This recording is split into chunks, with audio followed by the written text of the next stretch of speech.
Hey guys, yeah, I am actually going to attempt to do a Friday night restoration, something I haven't done in a while.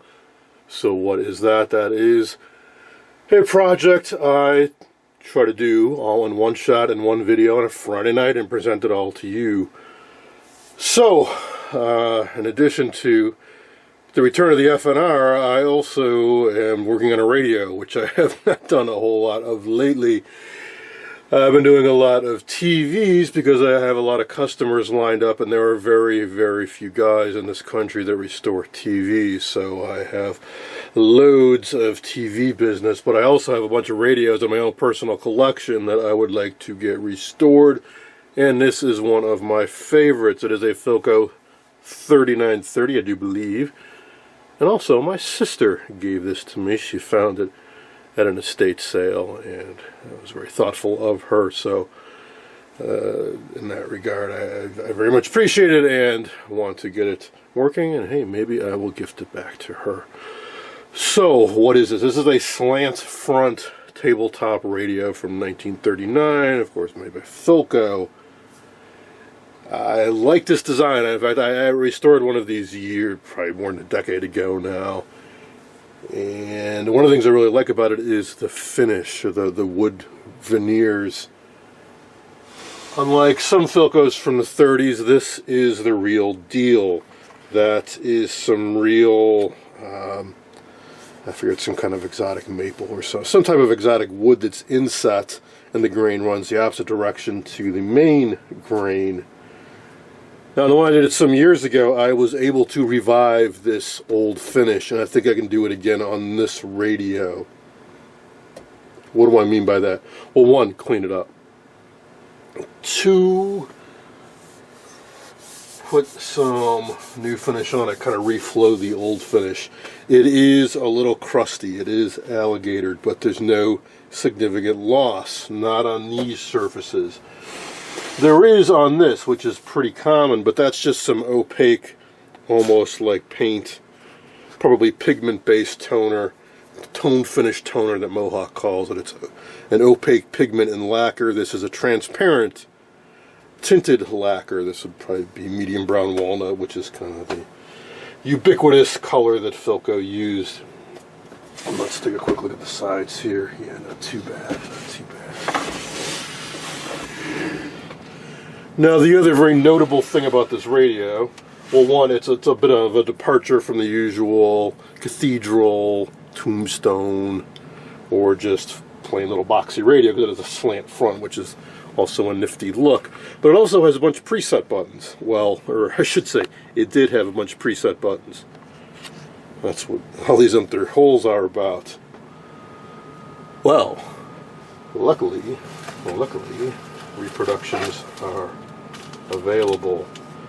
These are very, very pretty knobs. This deep red maroon color, and these come out that way.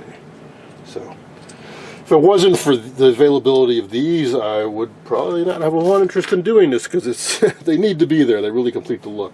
Let's look at these call letters: WOR, WJZ, WABC.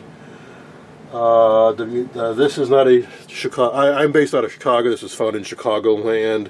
These are not Chicago call letters. In fact, I don't recognize them. W means east of the Mississippi. K means west of the Mississippi.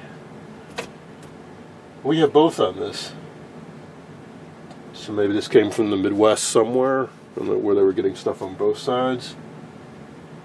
I'm most surprised because we have a station, WGN, as a super station, meaning it's a clear channel. I think it's the only station that frequency in the country. WLS. If you're anywhere in the Midwest, I would expect to see those on here, but we don't. So, yeah, well, you'll let me know. I'm sure some of these are familiar to you. WRAK, WCAU, WHAM, WHAM, KYW, KDKA. I kind of heard that up before. WABC, WJZ, WOR. Alright, we have all the four knobs, which is a nice plus. Reproductions these are available, though, if they weren't. Now, one other thing we are missing that I don't have a replacement for right now is this. There should be a plastic cover over this. Very common for them to deteriorate over the years, shrink, crack, and so I'm not surprised at all that it's gone. Assuming dialcovers.com is still in business, I will get one from them. It is possible to, yes, buy a thin sheet of clear plastic and make a mold, heat it in the oven, or use a heat gun and melt it and make your own. I fooled around with that. If somebody else can make one for 20 or 30 bucks, more power to them. I don't do this that often. I'm just going to buy one. Dialcovers.com, last I looked, it is still around. I bought one from them about a year ago. So that's my plan for that. I do not have it yet, though. I wanted to get the radio restored before I invest in that. This looks to be in pretty darn good shape. This is all brass. As far as I know, it should have kind of a patina, darkened look to it. It shouldn't be just clear, super shiny brass, which is pretty common for back then. They would spray something over the brass to both prevent corrosion but sometimes give it a bit of color. So I'm just going to leave this alone, certainly for now. Dial scale.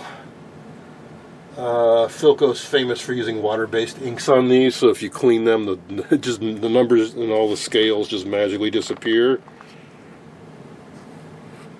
Similarly, grill cloth, boy, it's almost good enough I wouldn't even think about doing anything to it except for that corner.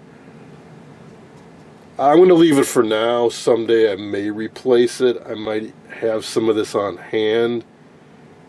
Grill cloth suppliers come and go, and supplies of reproduction grill cloth come and go.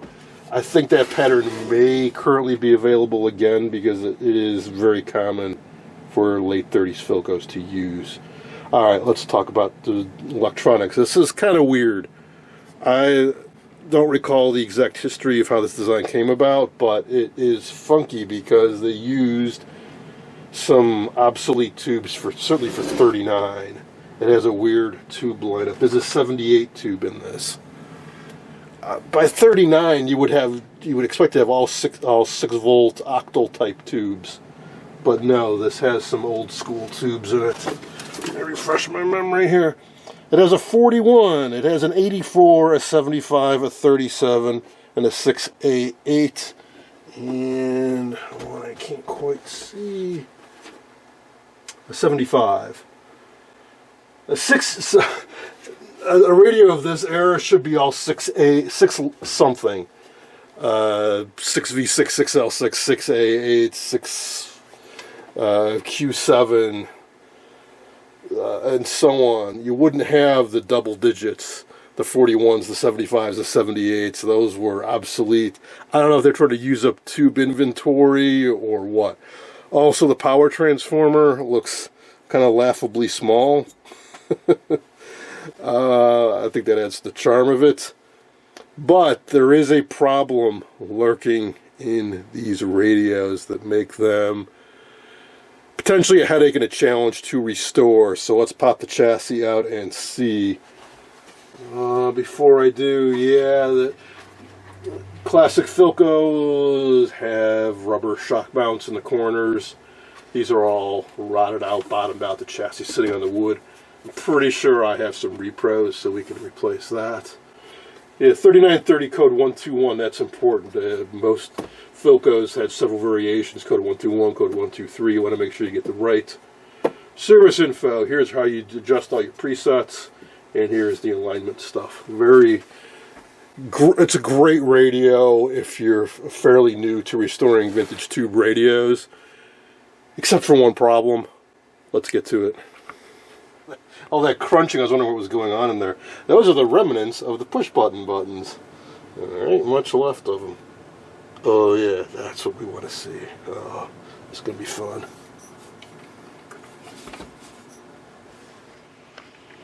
So what I just saw that you didn't is that it's all original. This is what's left of the push buttons, and there's not much there. You can tell from the reddish color. Yeah, I don't know what kind of plastic they used, but man, that is what's left. And the originals had these little leaf springs in them to help lock them onto the push button. With these new repros, you don't need those. Otherwise, you would want to try to salvage them as well you could. I think I have 3 left. Yeah, I don't know what happened to the remains of the rest of the push buttons, but there's not much left there. So we'll want to, of course, clean all that out. Alright, let's put this aside. Alright, so the chassis. Let's take a quick peek top side. So, comically small power transformer, but they do work. They do work, just not a ton of power output. We have 9 dry, 3 electrolytics we got to replace. And some, ooh, could it be? Wow, that I was not expecting.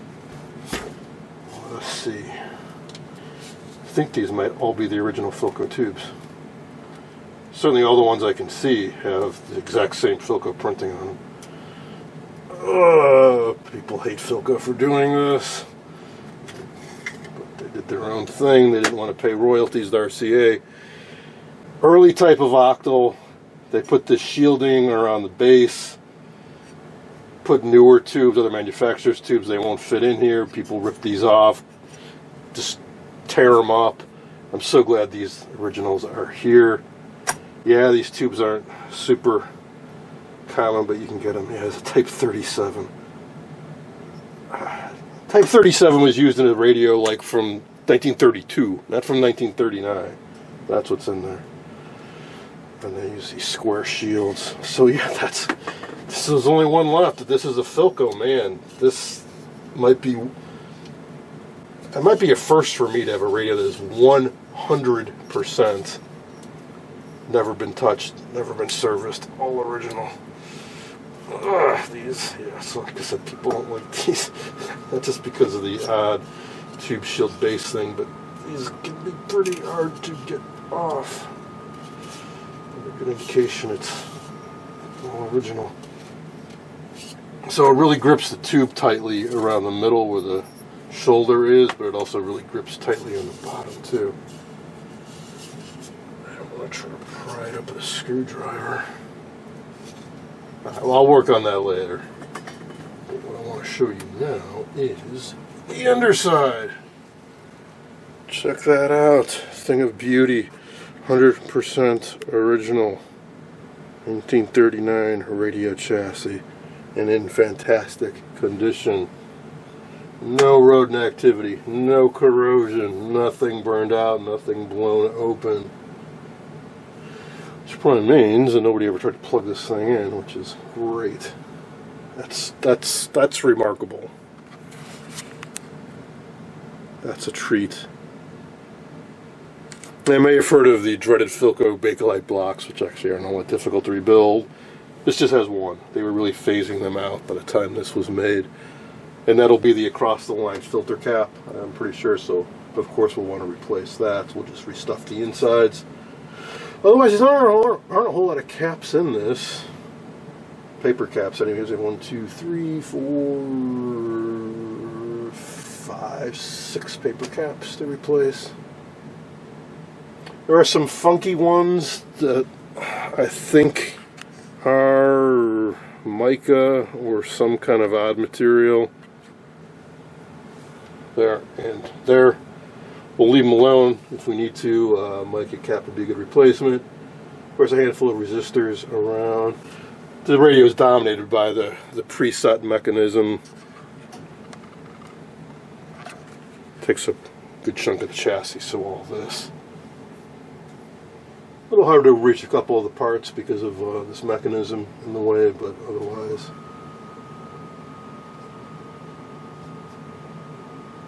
So a little wax is cracked on that. I thought for a second there maybe it was physically damaged, but I think it's alright.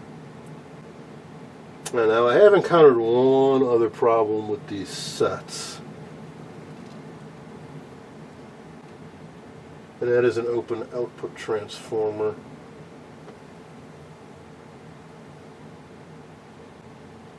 On the other one I restored, I had to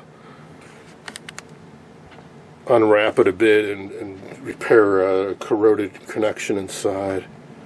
I believe it's this guy down here. So we shall see. We shall see. Alright, that's awesome. So electrolytics, they're a little hard to get at too. And I can see they're crusty and oozing. It's the one thing that looks nasty under here. The inside electrolyte has gone all crusty and kind of gross.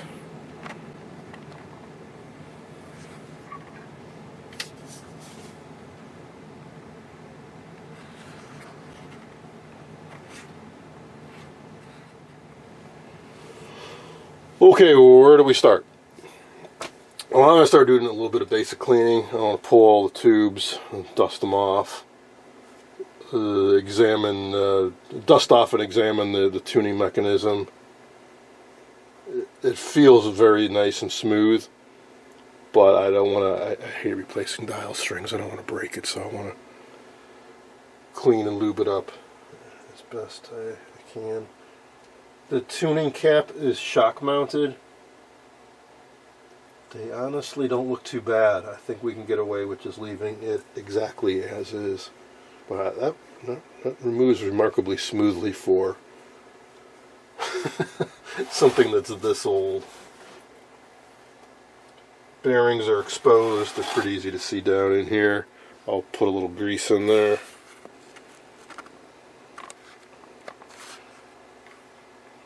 You can see little shiny ball bearings down in there. Piece of cake, just smear a little grease down in there. Cleaning up dust bunnies. Wow, can't believe those are all the original tubes, I think. Just gonna get this guy out. So the electrolytics, I mean that's, oh yeah, sorry. Boy, I forgot. I was teasing this and then I forgot to even mention it. So what's the problem with these? The wiring. They used natural rubber wiring for a lot of these wires, and yeah, crustacular. They have to get, well, you have two choices: replace all the wiring or undo one end and slide spaghetti or heat shrink tubing over the bare wire. Well, look, it's not all the wires. These are cloth covered. These are cloth covered. The wires going to the speaker are cloth covered. Some of the wiring to the capacitors is cloth. And some of the original rubber wiring is not. Horrific. Obviously, this wire has to go. This wire has to go. It seems to be the ones that were more in an area that got hot are especially bad.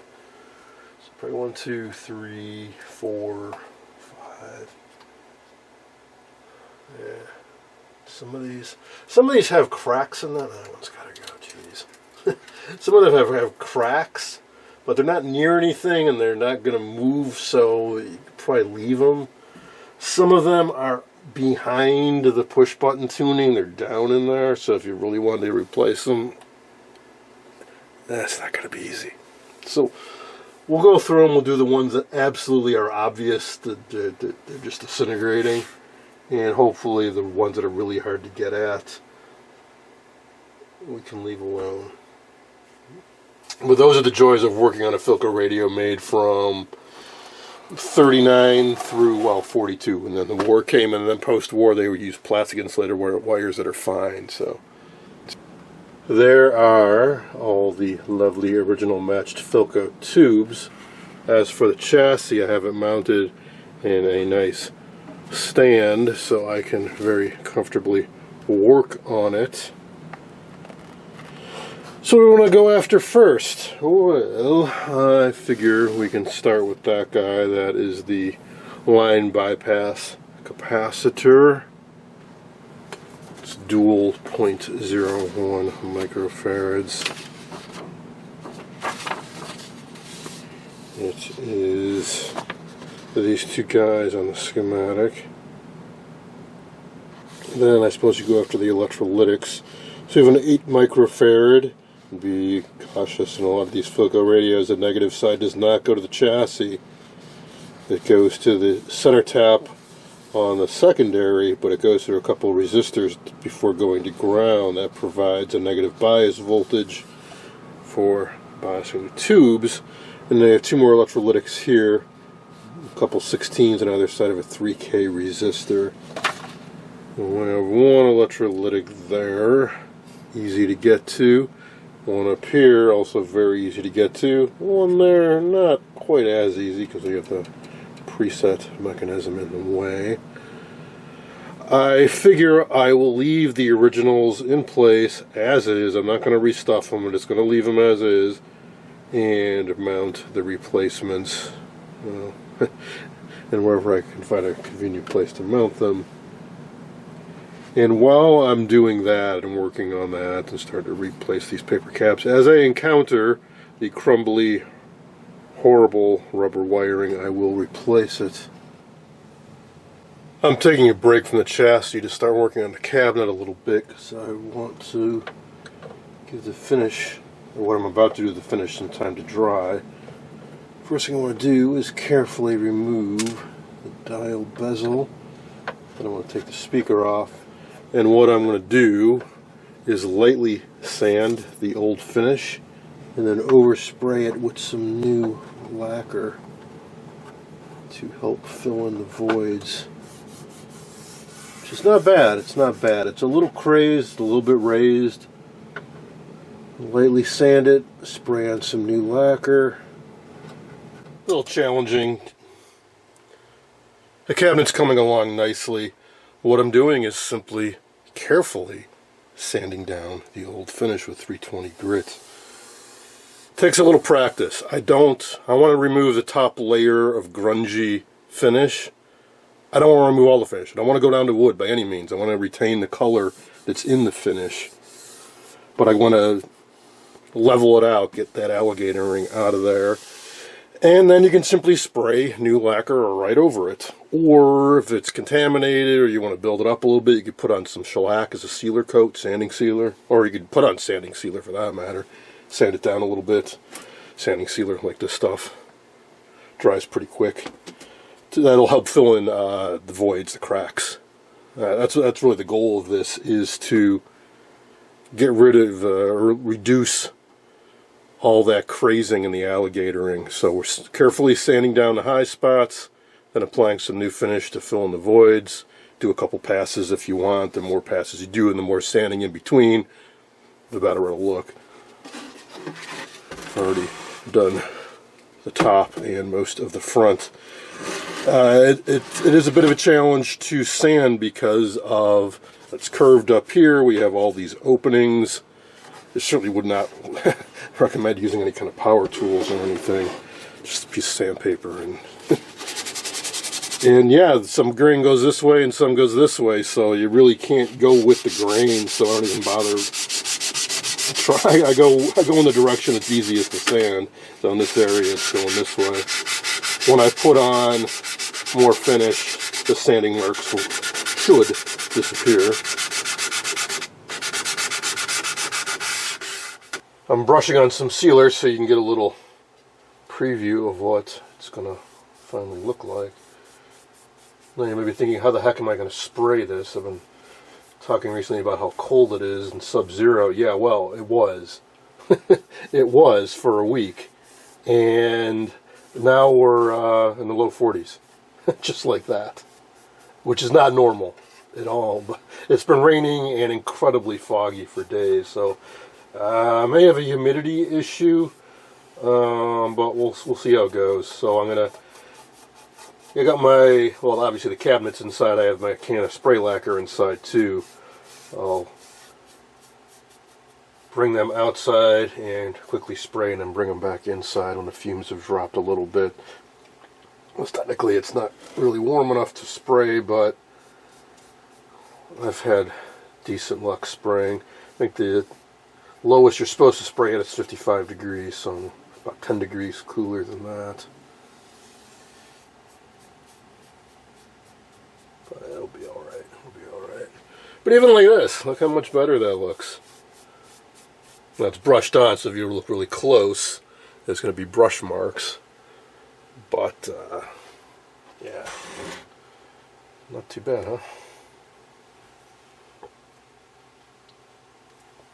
This stuff is water-based, so there's 0 fumes and it dries very quickly. In an hour or so, I'll be able to sand this and then spray it.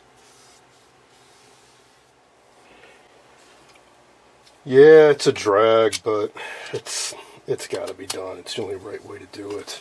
The wiring is just way too compromised on this. So I disconnected the wires down below. Took reference photos, of course. And now I'm going to take the transformer out. And then see about fixing up that wiring.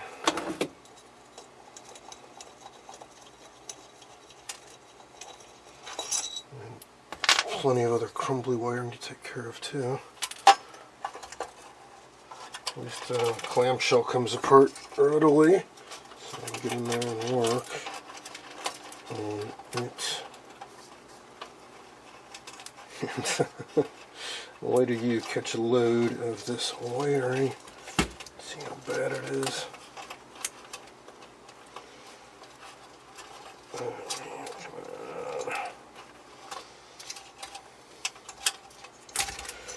Alright. Yeah,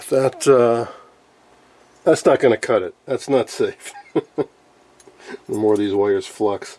Some of them are just barely anything. Just this green one, that's all that's left. It's just completely bare wire. So, alright, so here's the plan is clear some workspace. And say where the nuts and washers and screws just came out. Pull this back and get down in there. And yes, that's what I was worried about. It's not just that it's out here that it's crumbly, it's down inside the transformer. I don't want these shorting into the case or each other. Now these wires dip down and go in between these laminated layers, so I can't... I'd have to dismantle the entire transformer, take the laminations out and all that to really replace them. So, what I want to do... At least they're spaced pretty far apart. I'm going to get rid of all the remains of the insulation and slide heat shrink tubing over and get it down in there as best I can, as far as I can. And I think we'll be alright. Because once they get down in between these layers of lamination and cardboard and whatnot, they don't move. They're pretty well secured, so I don't think these two are going to bump into each other. There's also layers of paper insulating, so they're not... Well, they may look like they're next to each other. They're actually two wires going, there's a layer of insulating paper between them. So it's an even better situation. The 3 wires spaced pretty far apart. Now, it would be awesome if I had heat shrink tubing that was the same colors. We originally had yellow, green, black, and white. There we go. Not too bad, actually. I was able to do the original colors pretty well, except for these two, which were white originally. I used some of that dark green spaghetti tubing, so at least it's a little bit different than the others. Alright, so that needs to get reinstalled and reattached. Let's get to it. I got more wires to replace. Now I'm working on removing the black trim so I can recoat it. It's cracked and chipped and missing in spots. Rather than sanding it down, which is pretty tedious, it's pretty thick. There's a clear coat and then a thick layer of black. I'm scraping it off with a razor blade carefully. Let's see, it goes pretty darn quick. I'm using scrapers more and more versus sanding or chemical strippers, especially when you want to retain the rest of the original finish.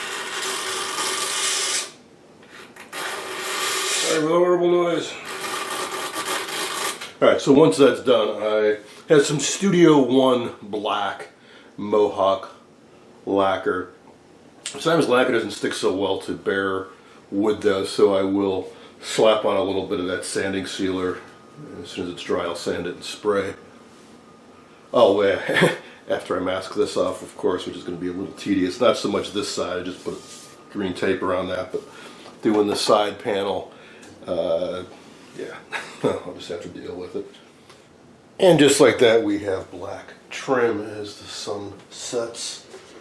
Let's remove all this masking and see what I really did. Hopefully none crept underneath the masking, but even if it did, we haven't clear coated this yet, so I could just sand off any overspray. But I think we're okay.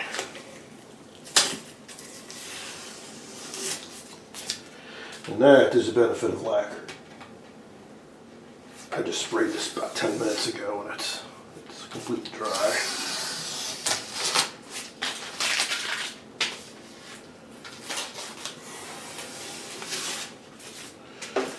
Looks like that was a success.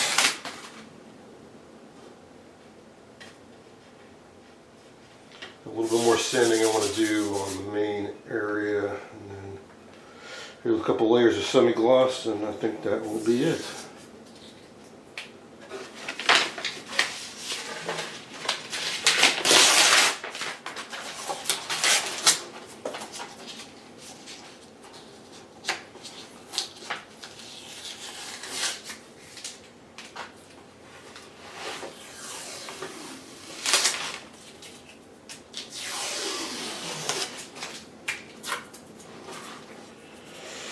Not bad, not bad.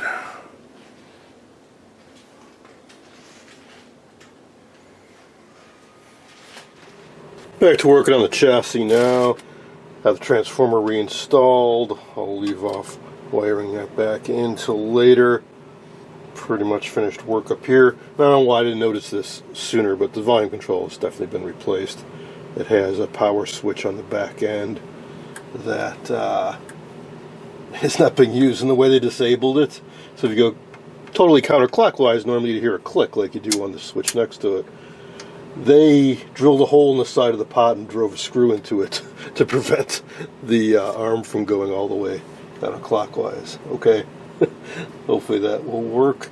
Still, I replaced a little bit of the crumbly wiring. Now what I really want to try doing, I need to replace a bunch of stuff down in here. There are a number of paper caps, and they are behind this stuff. So what I propose doing is undoing 4 screws that hold these presets in place. 1, 2, 3, 4, and then flip it up. There are a bunch of long solid bus wires here and flexible wires going to these coils. It looks like it can flip up. I can also get that last electrolytic, I hope. Now we have a bunch of coils down here that are kind of fragile, so I definitely want to be careful. Let's give this a shot. Otherwise, there's just no way I can try to carefully work in between these parts and wiring and get that in there. That's not going to happen. And I sure as heck don't want to have to disconnect all these wires. So let's see how this goes. Ooh, can I get at these while it's in stand?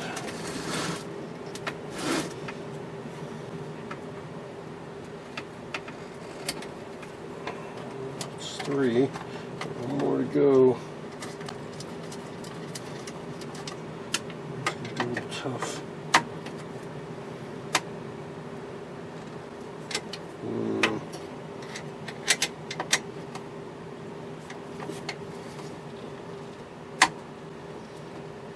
No, I have to loosen this a little bit.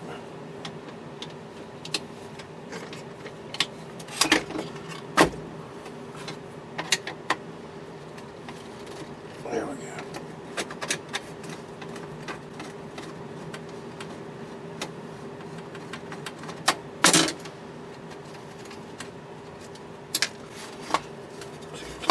attached little adjustment sliders, kind of like different chassis. Just loosened it up so I can move it a little. Back down. Alright, so will this move now? Yes, it will.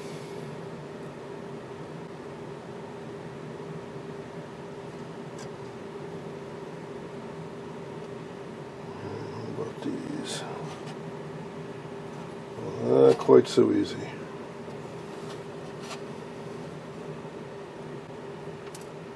But yes. A little bit of finesse, it is possible. Put something in here to keep it up and out of the way. Alright. It's not perfect, but yeah, I can get down in here and carefully work. Alright, I think we are at the point where we can try powering this up for the first time. Now, normally I would have done that a lot sooner. I would have pulled the rectifier tube and fired it up at least to make sure that the filaments would light up, but I didn't because of that compromised insulation. So where are we at? I recoated the insulation on the transformer wires, reinstalled it, hooked all the wires back up. I've rebuilt this Bakelite block. I installed a new line cord. I replaced some of the worst of the crumbly wires here and there. 3 electrolytics have been replaced. One replacement here, one here, and one over there. All the hubcaps have been replaced except for one. It is down behind this band switch. I think I need to unmount the switch to get at it. I'm going to try it with it in place because I'm anxious to see this radio do something. Alright, so there is a dial lamp on this, and the wire that goes to it was going up through this hole and wiring it into parallel with the tubes. That wire was really bad, so I disconnected it for now. So let's try powering up with the rectifier tube out just to see the tubes light up. I'll have to rewire that before the dial light will light up. And if that goes well, I'll put in the rectifier tube, and I have to hook up the speaker too. It's a field coil speaker. To do that, I'm going to unmount it from this chassis stand, flip it back down. I still have all the tubes pulled out. I'm going to put them back in as well. Alrighty. I'll try powering this up without the rectifier tube in. And what should happen is these 5 tubes should light up. Yeah, good. Checking the current draw in the background too on my PR57, and it's barely doing anything. Just these 2 filaments are going to draw much current. Yep, all the tubes are lit up. Awesome. Now the other very important thing we can do is check the voltage on the secondary here. Let's see, doing a voltage chart. Should be... Oh, well, that's DC with... Yeah, never mind. Let's see. One thing I hate about these Philco schematics is they don't show you the pin numbers in the tubes. Well, I'm just going to poke around until I find the secondary voltage on that 84 tube. Alright, 300 volts. Alrighty. I think we are in business. So, let's get the speaker, put the rectifier tube in, see how we go. Okay, there we go. Funny how quickly the workbench gets all cluttered up again. Let's see.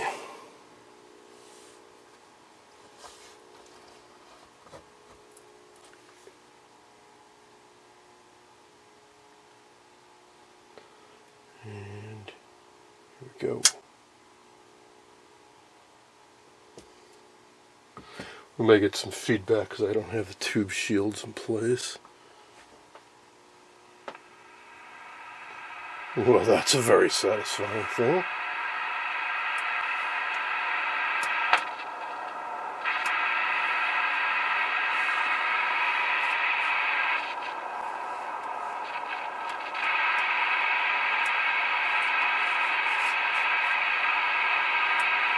Although it's not varying with the volume control, it just has a steady hiss. And no hint of reception.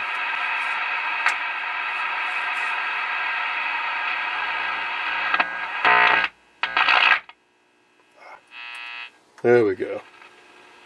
Grid cap was not on the 75.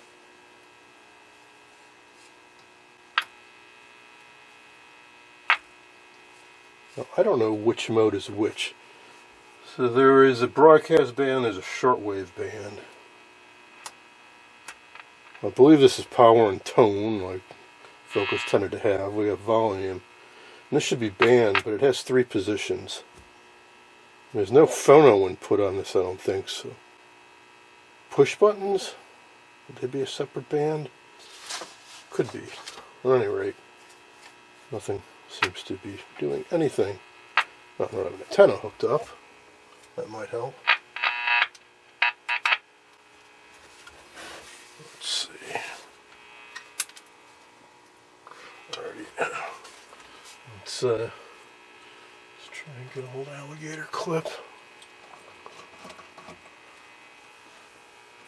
Not exactly high tech, but it's something.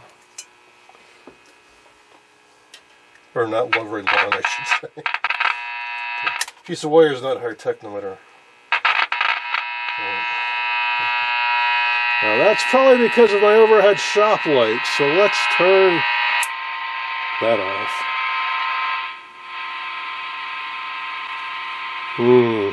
Not tuning.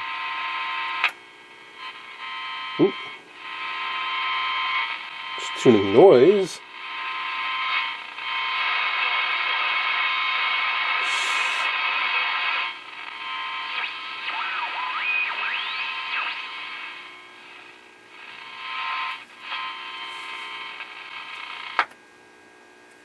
There's the last position.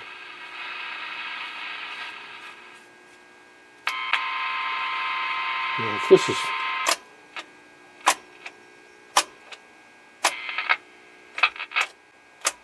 I suspect this first position is for the preset. See, this doesn't work like other radios you've seen with a push button mechanism where when you push the preset it moves the dial. It's actually a separate mode, and it has a separate coils and stuff like that. So the dial scale never moves when you do the push buttons. But I can hear the radio making different sounds, so I'm sure this should be broadcast.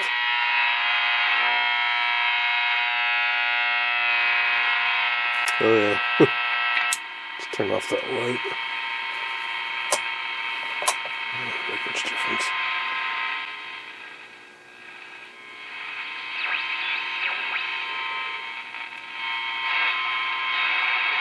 Let's try a longer antenna.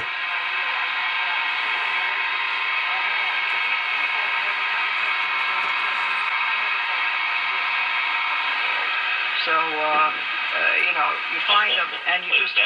I guess I make a pretty good antenna. Because I just put them through the ringer today with like 8 changes, and I said, now take your time. I've been thinking about this for a while. Like 3 hours later, okay, all done. You know, it's like, oh my God. So, and that was changing ATAs and numbers and what numbers. But all you guys care about is that he wins, and I have to...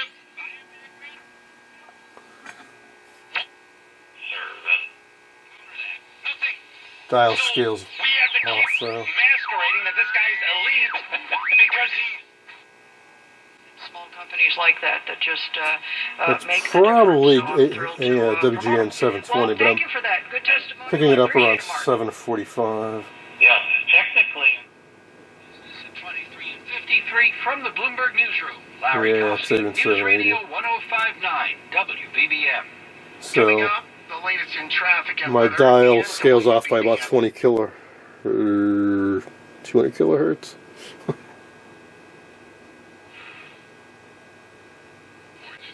Yeah, there's no doubt about it. 20 kilohertz. That runs from the city of Houston to the Gulf of Mexico. Let's see if the tone Got control is issues doing its with thing. the way that he walked off the cord and he was limp. Let's get so it doesn't have so much hum in it. Extended service plan from Ox Car Care. Ox Car Care? Yeah, Ox box will cover our repair bills if anything Yeah, happens to our sounds working. car, new brakes, a transmission, AC, or engine problems. Plus, Aux Car Care offers free oil changes, tire rotation. This has got to be shortwave then. Now, I think it's really pushing this 6A8 converter to go all the way up to 18 megahertz. Well, there's something.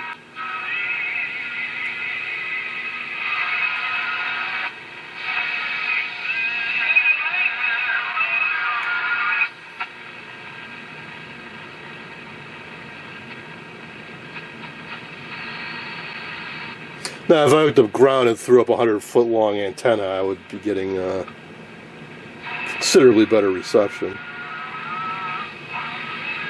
Yeah, but there's some stuff out there.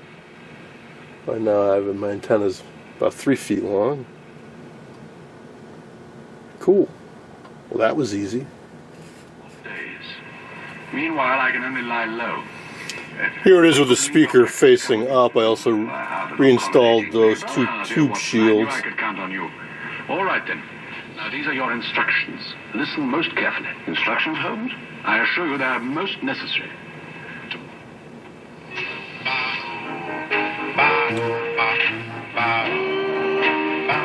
I think it sounds really good. Just gotta keep the volume down low. On these strong local stations, the speaker starts vibrating and it's fine.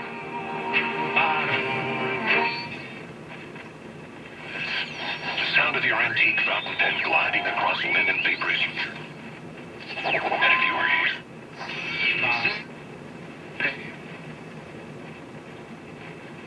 And the steel.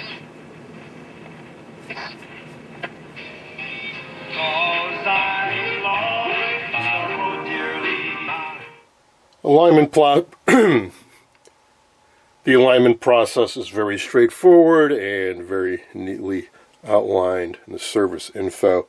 It's not 455 though, it is 470. So dummy antenna, what's a dummy antenna? Well, even actually, this is really the first time I've actually seen them explain what a dummy antenna is in the service info. The dummy antenna consists of a condenser connected in series with a signal generator. How about that? Yes. So you take the hot of your signal generator and hook it up to a 0.1 microfarad cap and hook the other end to the antenna terminal on the radio. That's what a dummy antenna is. So we rig that up and we set it to 470. We put our dial at 580, max out the volume control, and peak these trimmers as indicated. And give you a little diagram up here. So we'll set that up.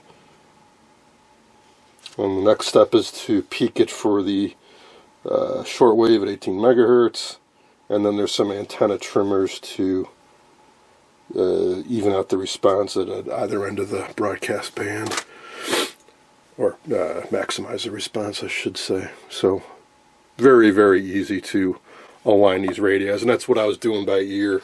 There are the 3 you peak for 470.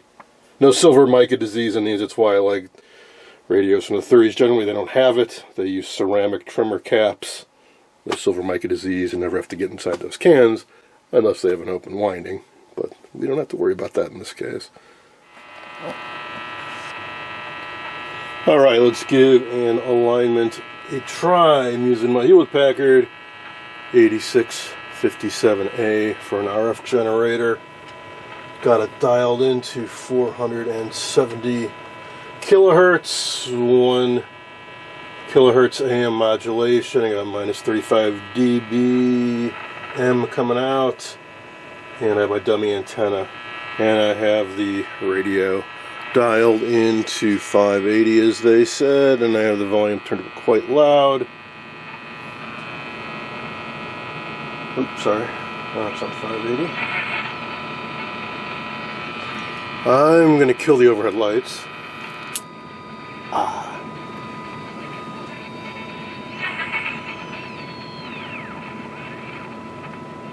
I'm actually going to tune off a bit. It's going to be, might be a station in the area at 580. I don't know why they picked 580, but I'm going to pick a dead spot more like around 590. Oh yeah, my dial's off anyways, so I don't think that's all that critical anyways. You can just barely hear it. I'm going to increase my amplitude a little bit.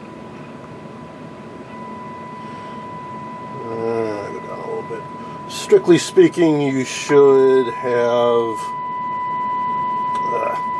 amplitude minus 29. Strictly speaking, you should have a meter across the voice coil, and look at that. I'm going to do it by ear.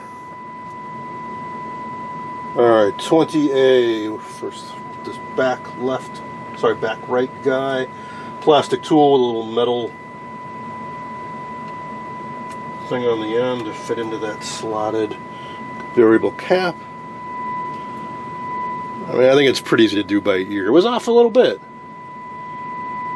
I think we can agree that's peaking. I'm going to decrease my amplitude a little bit more now that I can really hear it. So I'm down even a little bit more. Alright, it's kind of an annoying tone, but 1 kilohertz is generally, the speakers are pretty sensitive to that.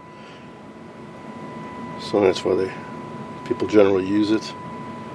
So are our ears, for that matter. I think that's pretty good right there.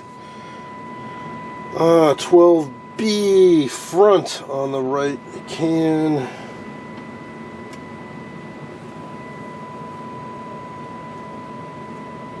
I'm not expecting any of these to really be off by much. Okay, I take that back.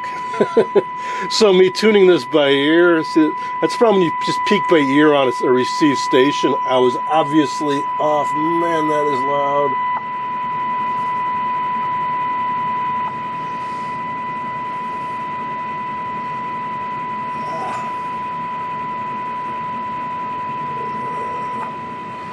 I increased the gain of this about 10 dB just from screwing on a little bit.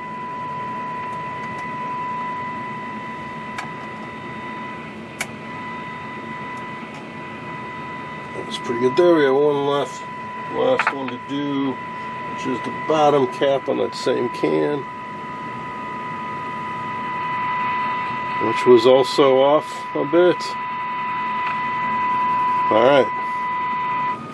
And that's it for the IF. I hear it. Hey, it sounds good.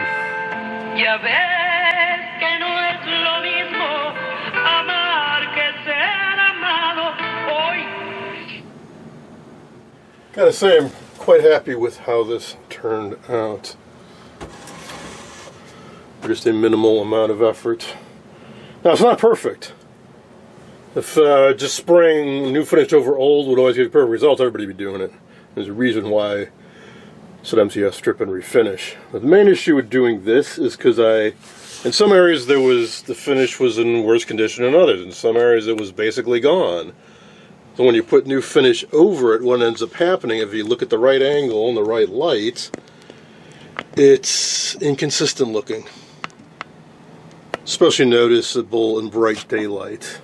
So I'll try to leave this stationary and move the cabinet around. See if I can illustrate that. I can see a little bit along that front edge there.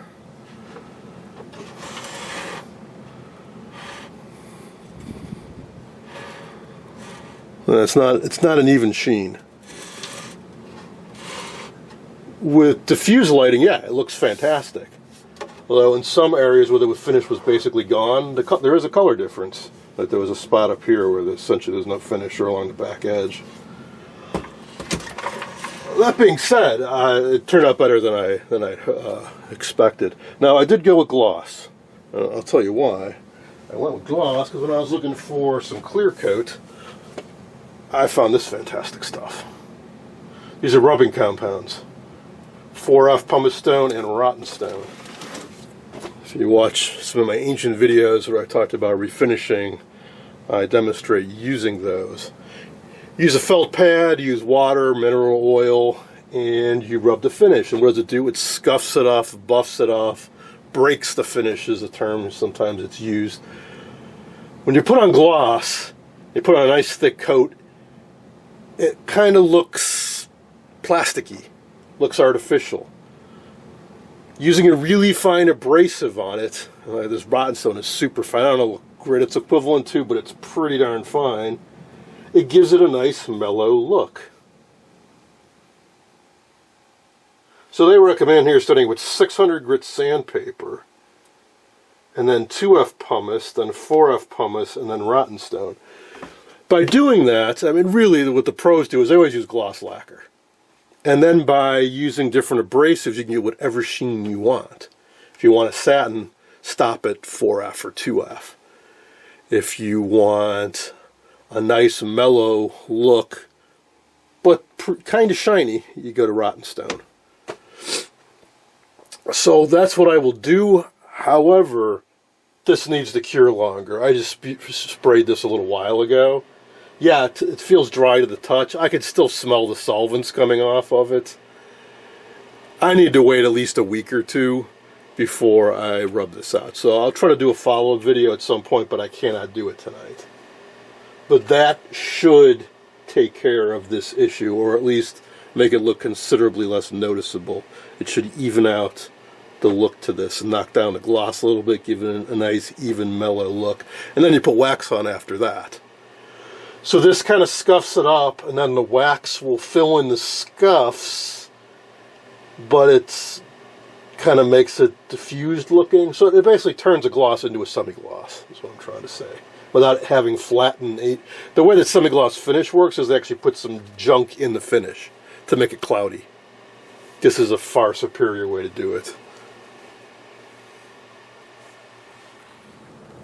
I'm working on the push buttons now. I'm working pretty well. So what I'm doing is the bottom, the one that goes against the chassis, I'm sanding it down a bit so it doesn't catch the chassis.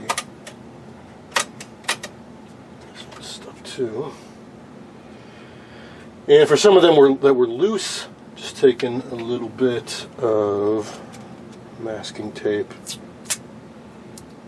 put it over the end of the metal, and then push this on. Seems to do the trick.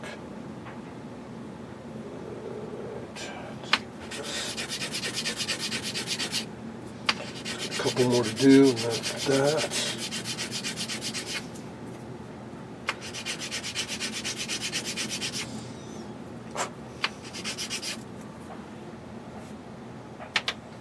Too much tape. I don't know if I need on that one actually.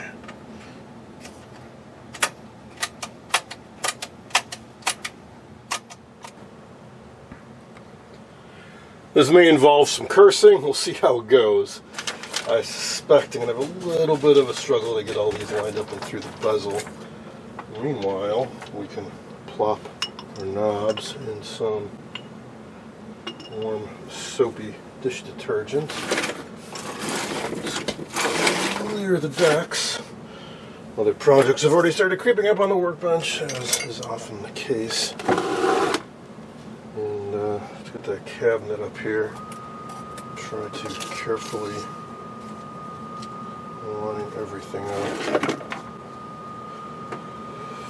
Alright.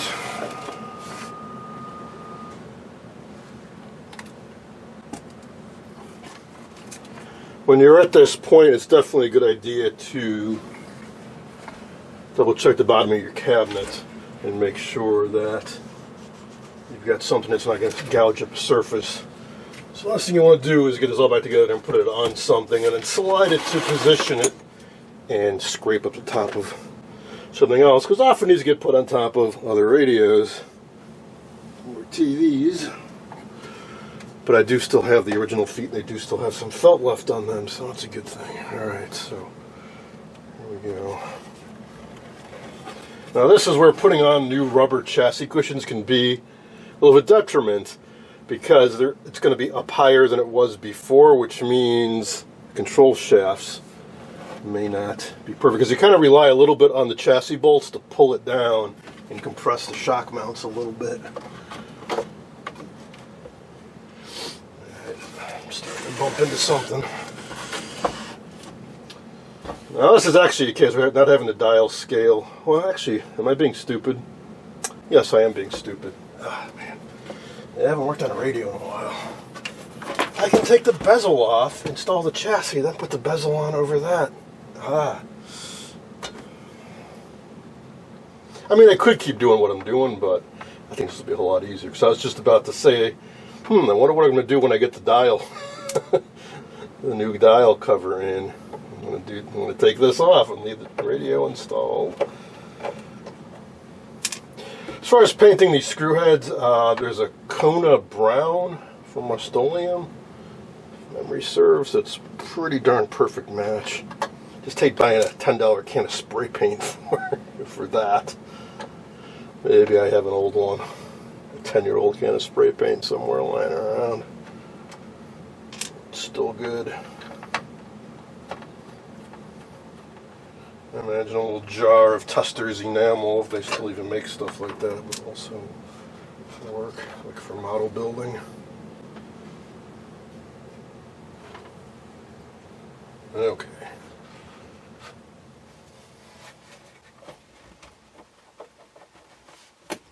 Yeah, those control shafts are definitely up pretty high now. I'm going to have to try to angle this in. There we go. Yeah, when this chassis gets tightened down, I'll tighten them tight enough that the control shafts are in the center of the openings.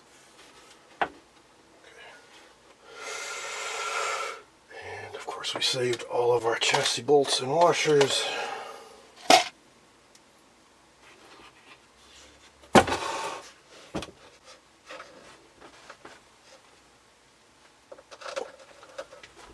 And 4 of them to line up.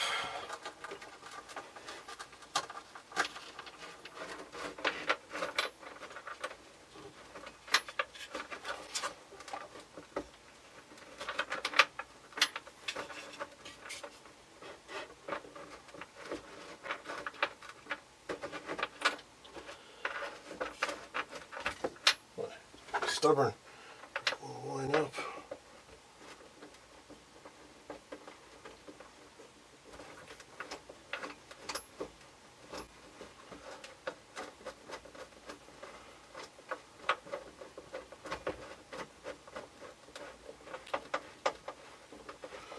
Alrighty, this one. Moving it a little bit loose because I'm going to have to reposition this a little bit, I imagine. They're lining up pretty. Actually, remarkably well. I gotta say, as radio projects go, this one very smoothly. Man, if it wasn't for that rubber wiring, I would have done this in half the time.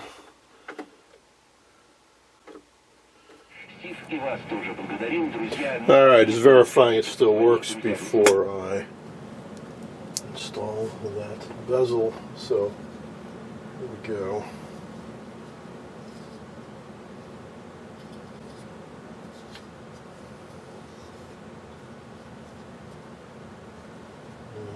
Remember, this has a little gasket thing running inside.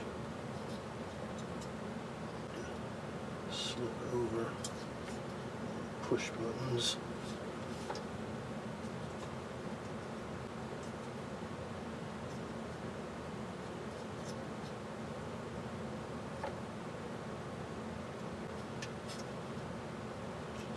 Easier said than done.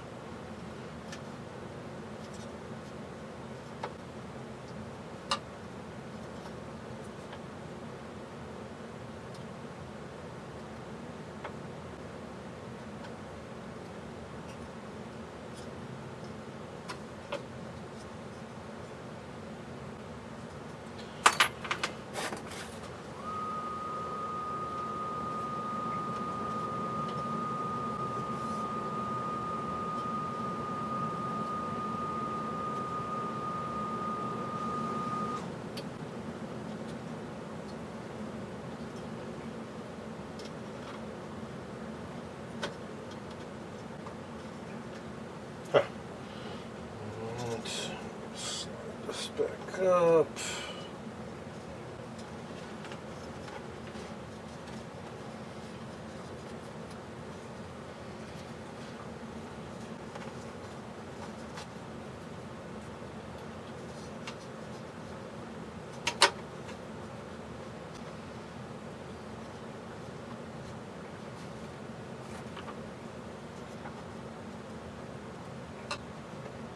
We got it.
Thought I lost a screw after all that care.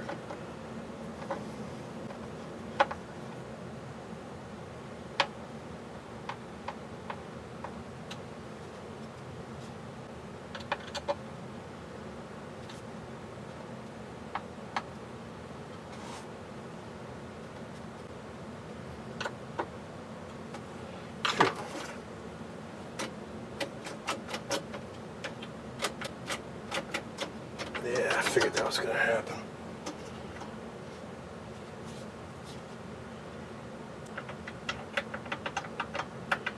Buttons are getting bound up a little bit on the bezel.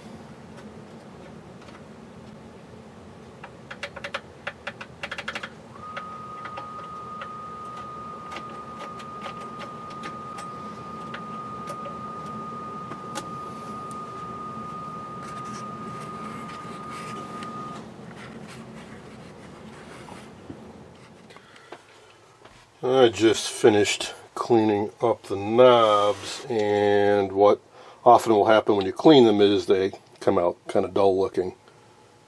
I'll give you a few options. One, get out your Novus number 2 and polish them up.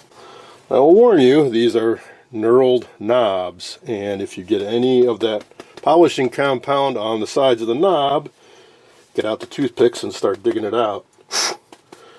An alternative is to put a little wax or oil or some such product like you'd put on wood. So I'm going to try some of this Oz cream polish, which is some sort of blend of waxes and oils, all organic.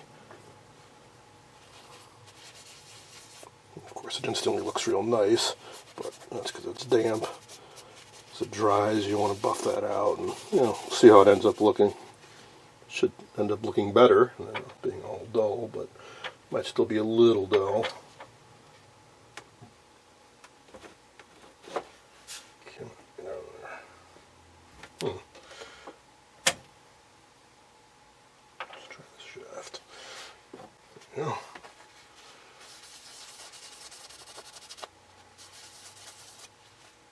I've heard some guys use Vaseline. Never tried that myself. Seems kind of sticky. Same with beeswax. I'd avoid anything that's sticky because it'll leave fingerprints. This is my go-to for cabinets. It's what I'm going to put on this wood cabinet after we're about to finish in a few weeks. So we'll do a follow-up when I get the dial cover and we're about to finish. I want to tinker with these push buttons too because they are hanging up a little bit on this bezel. I noticed when I was tightening on the bezel, I kind of had to push it a little bit. It looks like there might be some adjustments inside where I can adjust the position of the entire push button assembly. We'll figure it out. I might have to just simply adjust how tight the chassis bolts are. And either raise or lower the whole assembly. Alright, there we go. Cool. Alright, let's take one last listen to it. Always throws me off. On Philco, I get the idea. Power and tone control and the volume is separate. The idea being you put the volume at a comfortable level and turn it off and you turn it back on, it's going to be at that same level. It certainly saves a lot of wear and tear on your power volume control. For radios that do have it. Boy, it would have been so nice with the diffuser because the glow comes out a little bit from the center couple push buttons and the call letters, but you don't get any on the sides. Unless there was one and it disintegrated along with the other plastic, which is entirely possible.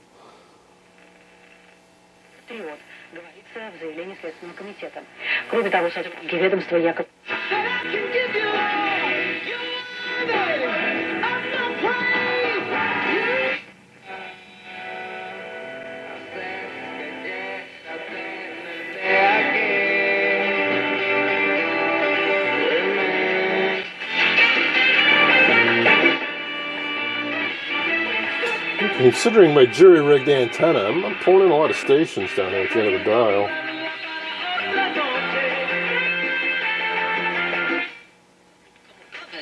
Pour l'extra transport w Chicago możesz zaoszczędzić. Было бы очень большим успехом для Белого дома. Наблюдая некоторые экономические тренды, внимание к экономике будет расти. И Some stations are definitely way louder than others. экономическая проблематика, она обойдет иммиграцию. I don't know how well the AVC works on this radio.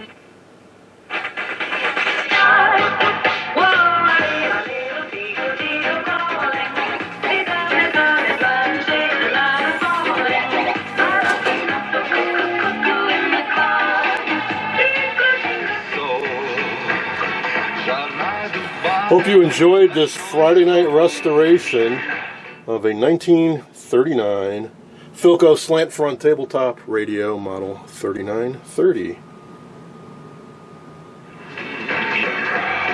Высоты заката и до рассвета.